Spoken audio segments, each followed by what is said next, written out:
Kwa majina ni Peter Maora, Murang'a City captain. Game hajakuwa mbaya, even though tulifungwa mapema, ikatuweka chini kidogo, lakini tulienda tukalikava, tumerudi tukalikava na tukapata bao ya ushindi, of which imetupea morale sana, pia imetuweka hapo juu kidogo kwa table.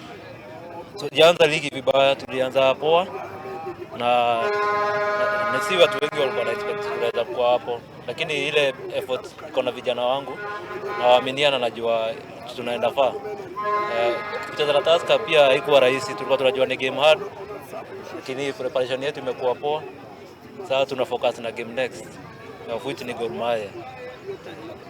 Kucheza na Gor najua pia itakuwa rahisi, itakuwa ngumu, but pia sisi preparation yetu ndio itadetermine vile tutaplay game.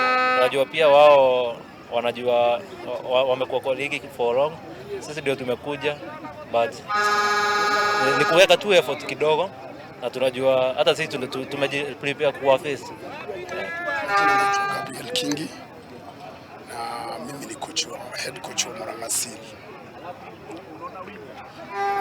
Hiyo mechi imekuwa mzuri, maana yake tumeweza kushinda, na timu tumeshinda ni timu kubwa, imekaa kwa ligi miaka mingi. Kwa hivyo mimi nashukuru tu vijana wangu vile wamejitolea, na ni kuwarudishia tu shukrani vijana wangu, na bado kuna mechi zingine zile zinakuja, tunajitayarisha tu kama vile tulijitayarisha hii mechi. Kwa hivyo hakuna kitu yote tunaweza badilisha kubwa.